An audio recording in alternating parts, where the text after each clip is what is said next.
മഞ്ജു വാര്യരല്ല ഈ നടി പറയുന്നത്. മടുത്തു. ജീവിതത്തിൽ ഇനി ഒരു പുരുഷനുണ്ടാകില്ല.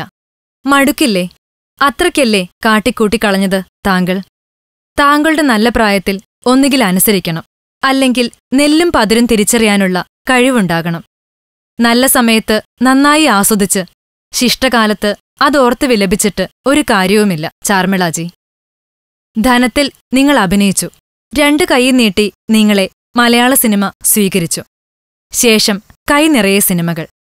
ആരെയും അനുസരിക്കാതെ, ആരും പറഞ്ഞതും കേൾക്കാതെ നിങ്ങൾ ഇഷ്ടപ്പെട്ട ആൾ നിങ്ങളെ കെട്ടുമെന്ന് ധരിച്ചത് ആദ്യത്തെ തെറ്റ്.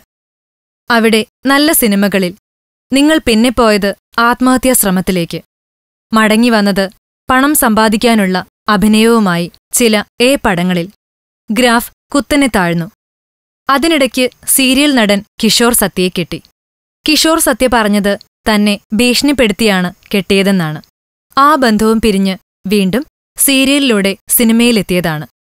ഇപ്പോൾ ചാർമിള പറയുന്നത് തനിക്ക് ഇനിയുള്ള ജീവിതത്തിൽ മകനല്ലാതെ മറ്റൊരു പുരുഷനില്ലെന്നാണ്. എന്നാൽ പരിചയപ്പെടുന്ന പുരുഷന്മാരെ സുഹൃത്തായും സഹോദരനായും കാണാം. ഒരിക്കലും ജീവിത പങ്കാളിയായി വേണ്ടെന്നാണ് താരത്തിന്റെ പക്ഷം. കുറെ കണ്ടതല്ലേ, അതിലേറെ അനുഭവിച്ചതും. അതുകൊണ്ടുതന്നെ ചാർമിള ഭയന്നുപോയി കാണും. ഫിലിം കോട്ട്. ഞങ്ങളുടെ അഭ്യർത്ഥന മാനിച്ച് സബ്സ്ക്രൈബ് ചെയ്തവർ 1,00,000 കവിഞ്ഞിരിക്കുന്നു. നിങ്ങൾ വൈകിയോ? എങ്കിൽ ഉടൻ സബ്സ്ക്രൈബ് ചെയ്യൂ. Film coat.